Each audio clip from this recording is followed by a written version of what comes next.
जिले की आईपीएस अधिकारी नंदिता कुमारी एक ऑटो में बैठकर अपने घर जा रही थी। ऑटो ड्राइवर को यह बिल्कुल अंदाजा नहीं था कि जो महिला उसकी ऑटो में बैठी हुई है वह कोई आम महिला नहीं बल्कि जिले की आईपीएस अधिकारी हैं। नंदिता लाल रंग की साड़ी पहनी हुई थी और देखने में वह बिल्कुल एक आम सी महिला लग रही थी। वह अपने भाई की शादी में शामिल होने के लिए छुट्टी लेकर अपने घर जा रही थी। नंदिता ने सोचा कि अपने भाई की शादी में वह आईपीएस अधिकारी के रूप में नहीं बल्कि सिर्फ एक बहन के तौर पर जाएंगी। ऑटो चलाते हुए ड्राइवर ने कहा, मैडम, आपकी वजह से मैं इस रास्ते से जा रहा हूं, वरना मैं इस रास्ते से बहुत कम जाता हूं। आईपीएस अधिकारी नंदिता ने ऑटो वाले से पूछा, लेकिन ऐसा क्यों भैया, इस रास्ते में क्या प्रॉब्लम है? ऑटो ड्राइवर ने कहा, मैडम, इस रास्ते पर कुछ पुलिस वाले खड़े रहते हैं। हमारे इस इलाके का जो इंस्पेक्टर है वह ऑटो का चालान बिना वजह काटता है और ऑटो वालों से बिना किसी गलती के पैसे वसूलता है, और अगर इंस्पेक्टर की बात नहीं मानते तो वह लोगों के साथ मारपीट करता है। आज पता नहीं मेरे किस्मत में क्या लिखा है। ऊपर वाला करे कि इस टाइम पर वह इंस्पेक्टर रास्ते में ना मिले, वरना वह बिना गलती के मुझसे पैसे वसूल करेगा। आईपीएस नंदिता मन ही मन सोच रही थी, क्या सच में यह ऑटो ड्राइवर जो कह रहा है वह सच है? क्या वाकई यहां के थाने का इंस्पेक्टर इतना गलत काम करता है? थोड़ी ही दूर आगे बढ़ने पर उन्होंने देखा कि सड़क के किनारे इंस्पेक्टर दिलीप राणा अपने साथियों के साथ खड़ा था और वाहनों की चेकिंग कर रहा था।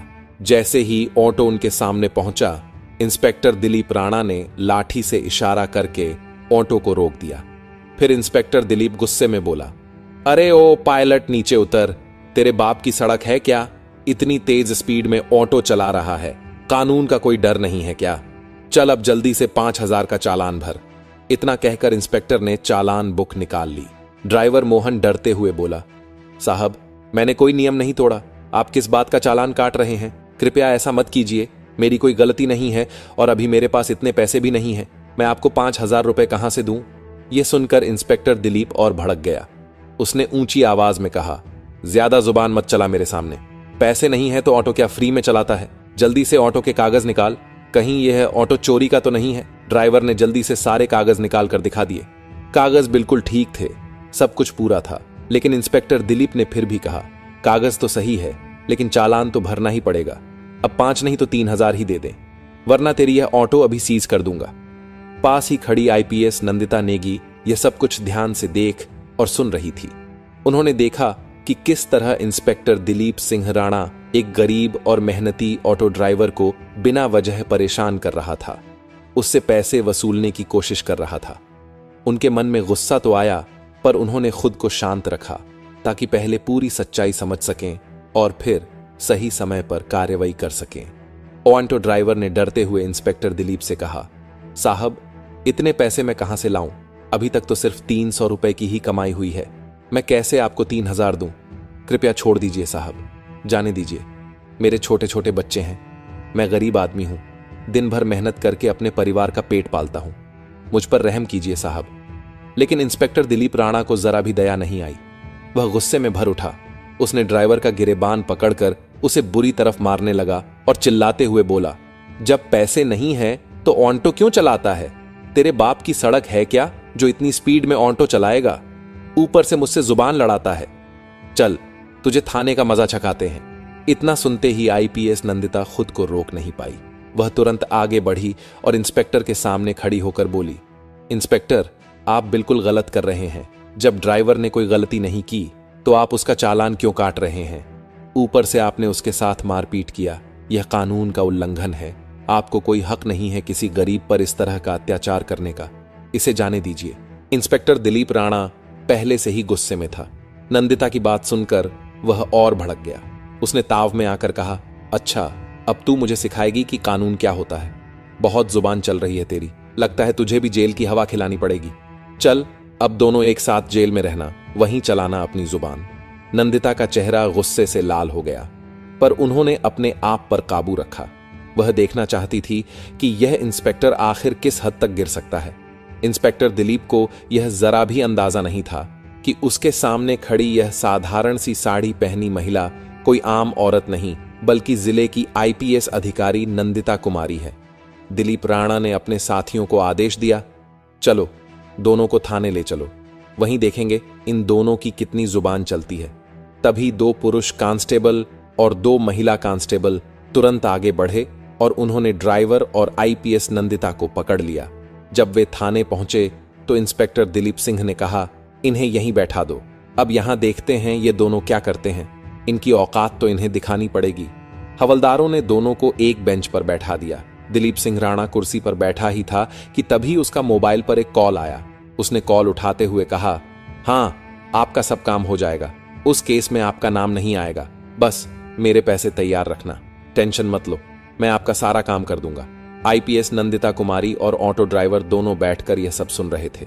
नंदिता मन ही मन सोच रही थी, यह इंस्पेक्टर न केवल सड़कों पर लोगों को परेशान करता है, बल्कि थाने के अंदर भी रिश्वत लेकर काम निपटाता है। वह गरीबों को लूटता है और उनका हक मारता है। नंदिता ने गुस्से को दबाए रखा। वे जानती थी कि अभी तात्कालिक गुस्से में कुछ करना ठीक नहीं होगा। असली मुकाबला सबूतों और सही तरीके से करना है, ताकि पूरा पुलिस प्रशासन और शहर यह देख सके। वे अंदर से योजना बना रही थी कि किस तरह इसे सबके सामने बेनकाब और उजागर किया जाए।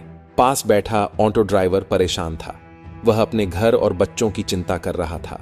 नंदिता ने उसकी तरफ देखा और शांत स्वर में कहा, आप घबराइए मत, यह इंस्पेक्टर आपका कुछ नहीं कर पाएगा, मैं आपके साथ हूं, मैंने सब देख लिया है और मैं इसे बेनकाब करूंगी। आप निश्चिंत रहें, आपकी कोई गलती नहीं है, आप सुरक्षित हैं। मैं कोई आम महिला नहीं हूं, मैं आईपीएस अफसर नंदिता कुमारी हूं। मैं इस इंस्पेक्टर के सारे काले कामों का पता लगा रही हूं, इसलिए अभी चुप रहकर सब देख रही हूं, फिर सब साफ करके इसकी औकात लोगों के सामने दिखाऊंगी। यह सुनकर ऑटो ड्राइवर को थोड़ा सुकून मिला। उसने एक गहरी सांस ली और बोला, क्या आप सच में आईपीएस मैडम हैं? लेकिन जब मेरे साथ यह सब हो रहा था तो आपने कुछ क्यों नहीं कहा? मुझे बचाया क्यों नहीं? आप कहीं झूठ तो नहीं बोल रही हैं या आप इन लोगों से मिली हुई तो नहीं है? ड्राइवर थोड़ा घबराया हुआ था। नंदिता ने उसे शांति से भरोसा दिलाया, नहीं, मैं इन लोगों से नहीं मिली हूं, मैं सच में इस इंस्पेक्टर को बेनकाब करने के लिए चुप बैठी हूं। बस मैं देख रही हूं कि यह इंस्पेक्टर और कितने गलत इलीगल काम करता है, इसीलिए अभी चुप हूं, वरना चाहूं तो इसे तुरंत सस्पेंड भी करवा सकती हूं। तुम थोड़ा इंतजार करो, फिर देखो आगे मैं इसका क्या हाल करती हूं। कुछ देर बाद इंस्पेक्टर दिलीप राणा अपने कैबिन में चला गया। फिर उसने एक हवलदार को बुलाया और कहा, उस ऑटो ड्राइवर को बुलाकर लाओ। हवलदार तुरंत बाहर गया और ड्राइवर से बोला, साहब ने आपको अंदर बुलाया है। यह सुनकर ड्राइवर डर गया, मगर कोमल ने उसे हिम्मत दी और कहा, तुम परेशान मत हो, जो भी होगा मैं सब देख लूंगी। वह इंस्पेक्टर के पास गया। इंस्पेक्टर राणा ने ड्राइवर को देखकर हंसते हुए कहा, देख, अगर तुझे तेरी ऑटो बचानी है तो तुझे 3000 रुपए तो देने ही होंगे, वरना मैं तेरी ऑटो सीज कर दूंगा। ऊपर से तू मेरा दुश्मन भी बन जाएगा। पूरे इलाके में मेरा ही राज चलता है, मैं जो चाहूं वह कर सकता हूं, मुझसे टक्कर मत लेना, जो मैं कह रहा हूं वही कर। जल्दी से 3000 चालान भर दे। ड्राइवर का दिल जोर से धड़कने लगा। वह रोते हुए बोला, सर ऐसा मत कीजिए, मेरा हाल देखिए, अभी मेरे पास इतने पैसे नहीं हैं, मैं आपको 3000 रुपए कैसे दूं? प्लीज मुझे छोड़ दीजिए, मेरे घर में छोटे छोटे बच्चे हैं, मैं उन्हें क्या खिलाऊंगा? इंस्पेक्टर गुस्से में बोला, देख, मैं तेरी कोई भी बात नहीं सुनूंगा, पैसे दे, वरना तू बर्बाद होगा, तेरे परिवार को भी नुकसान होगा। अब पैसे तो तुझे देने पड़ेंगे। डर की वजह से ड्राइवर ने झट से जेब से 2000 रुपए निकालकर इंस्पेक्टर को दे दिए और कहा, मेरे पास बस इतना ही है, प्लीज ये रख लीजिए और मुझे जाने दीजिए। इंस्पेक्टर पैसे लेते हुए बोला, ठीक है, जा बाहर जाकर बैठ जा, और अब उस औरत को भेज जो तेरे साथ आई थी। ऑटो ड्राइवर बाहर आया और बोला, मैडम, अब साहब आपको बुला रहे हैं। नंदिता बिना झिझक उठी और अंदर चली गई। इंस्पेक्टर दिलीप राणा ने पूछा, नाम क्या है तुम्हारा? नंदिता ने आत्मविश्वास भरी आवाज में कहा, मेरे नाम से आपको क्या मतलब है? आप अपनी बताइए, आपने किस लिए बुलाया है? इंस्पेक्टर हैरान रह गया। उसे विश्वास नहीं हो रहा था कि एक आम औरत इतनी हिम्मत और आत्मविश्वास के साथ उससे इस तरह बात कर रही है। वो बोला, देखो, ज्यादा अकड़ मत दिखाओ, हमारे पास हर अकड़ की दवा है, अभी 2 डंडे पड़ेंगे तो सब अकड़ निकल जाएगी। अगर घर जाना है तो जल्दी से 2000 निकालो, वरना जेल की हवा खानी पड़ेगी। नंदिता ने बेखौफ होकर जवाब दिया, मैं आपको 1 रुपया भी नहीं दूंगी, मैंने कोई गलती नहीं की है। आप मुझसे किस बात के पैसे मांग रहे हैं? बिना वजह आपको पैसे देने का क्या मतलब? आप कानून का पालन कर रहे हैं या खुद कानून तोड़ रहे हैं? आपने जो यह वर्दी पहनी है उसका मतलब क्या? सिर्फ गरीबों को डराना है, उनसे पैसे ऐंठना है, क्या यही आपकी ड्यूटी है? यह सुनकर इंस्पेक्टर दिलीप राणा भड़क गया। उसने गुस्से में हवलदार को बुलाया और चिल्लाते हुए कहा, अभी इस औरत को जेल में बंद करो। हवलदार ने आदेश मानते हुए आईपीएस मैडम को लॉकअप में डाल दिया। किसी को भी इस बात का अंदाजा नहीं था कि आज जो कुछ हो रहा है उसके नतीजे कितने गंभीर होने वाले हैं। नंदिता बिना कुछ बोले शांत खड़ी रहीं। उनकी आंखों में गुस्सा नहीं बल्कि दृढ़ निश्चय झलक रहा था। कुछ देर बाद थाने के बाहर एक पुलिस की गाड़ी आकर रुकी। गाड़ी से आई एएस हितेश कुमार मीणा बाहर निकले। उनके चेहरे पर गुस्सा साफ झलक रहा था। वे सीधे थाने के अंदर गए और एक हवलदार से बोले, सुना है यहां किसी औरत को लॉकअप में बंद किया गया है। हवलदार थोड़ा अटक कर बोला, हां सर, लेकिन क्या हुआ है? तभी अंदर से इंस्पेक्टर दिलीप राणा बाहर आया और बोला, कौन है रे, क्या बात है? हितेश कुमार ने उसे देखते हुए कहा, सुना है तुमने किसी औरत को लॉकअप में डाल दिया है, मुझे वो देखनी है।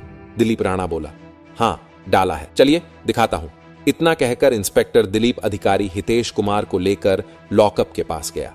उसे जरा भी पता नहीं था कि अब जो होने वाला है वह उसकी जिंदगी का सबसे बड़ा झटका बनने वाला है। लॉकअप में बंद महिला को देखकर हितेश कुमार चिल्ला उठा, ये तुमने क्या किया? तुम्हें पता है ये कौन है? ये हमारी जिले की आईपीएस मैडम है। तुमने इनको लॉकअप में डाल दिया। दिलीप सिंह के पैरों तले जमीन खिसक गई। वह डरते हुए बोला, ये आईपीएस मैडम है, मुझे बिल्कुल अंदाजा नहीं था। हितेश कुमार ने तुरंत हवलदार को इशारा किया। हवलदार ने लॉकअप खोला और नंदिता बाहर आई। नंदिता ने शांत और ठंडी आवाज में पूरी बात हितेश को बताई कि कैसे दिलीप राणा ने ओमांटो ड्राइवर को रोककर पैसे मांगे, कैसे उसने ड्राइवर के साथ मारपीट की, कैसे उसने उन्हें और ड्राइवर को थाने ले जाकर परेशान किया और बाद में लॉकअप में बंद कर दिया। नंदिता ने बताया कि वे सब कुछ देख रही थीं ताकि इस इंस्पेक्टर की करतूतों को साबित किया जा सके। हितेश समझ गया कि मामला बहुत गंभीर है। वह तत्काल बाहर निकले, आगे की कार्यवाही शुरू की। सबसे पहले उन्होंने आधिकारिक चैनलों के जरिए अपने वरिष्ठ अधिकारी एएसपी सीओ को मामले की जानकारी भेजी। फोन पर सूचना के साथ लिखित रिपोर्ट भी भेजी गई ताकि हर कदम का रिकॉर्ड रहे। एएसपी ने रिपोर्ट देखकर स्थिति गंभीर पाई और उन्होंने जिले के प्रशासन को नियमों के अनुसार आधिकारिक सूचना भेजी। जिलाधिकारी डीएम को आधिकारिक माध्यम से मामले की जानकारी दी गई और कहा गया कि यह मामला तत्काल उच्च स्तरीय जांच मांगता है। डीएम और एसपी दोनों ही मामले की गंभीरता देखते हुए थाने पर पहुंचे। डीएम थाने पर आए और वहां का पूरा मामला देखा। डीएम ने दिलीप राणा से पूछा, तुमने किस अधिकार से किसी महिला को इस तरह थाने में ठहराया और बिना वजह लॉकअप में डाला? डीएम ने स्पष्ट कहा कि यह कार्य कानून का उल्लंघन है। गरीब नागरिकों से रिश्वत मांगना और जानबूझकर पिटाई करना आपराधिक कृत्य है। उन्होंने तुरंत निर्देश दिया कि मामले की जांच कराई जाए, संबंधित के खिलाफ आपराधिक कार्यवाही और अनुशासनात्मक कदम उठाए जाए और तत्काल प्रभाव से संरक्षण हेतु कदम उठाए जाए ताकि पीड़ितों को न्याय मिल सके। नंदिता ने कहा कि वह इस मामले में गवाही देंगी और साथ में ऑटो ड्राइवर भी गवाही देगा। डीएम ने कहा कि आज ही विस्तृत जांच और कार्रवाई के आदेश दिए जाएंगे ताकि आगे कोई भी ऐसे दुरुपयोग की हिम्मत न करे। डीएम ने तुरंत संबंधित एएसपी और विजिलेंस विभाग को निर्देश दिए कि वे मामले की पूरी जांच करें। उन्होंने कहा कि इंस्पेक्टर दिलीप सिंह राणा के खिलाफ तुरंत अनुशासनात्मक और आपराधिक कार्रवाई की जाए और पीड़ित ऑटो ड्राइवर और आईपीएस नंदिता कुमारी को इंसाफ दिलाया जाए। नंदिता ने डीएम को पूरी घटना विस्तार से बताई। उन्होंने कहा कि यह सिर्फ उनका मामला नहीं है, बल्कि जिले के कई गरीब और छोटे व्यवसाय लोग इसी तरह के अत्याचारों के शिकार होते हैं। उन्होंने अपना बयान आधिकारिक रिपोर्ट में दर्ज करवाया ताकि कोई भी इसे दबा ना सके।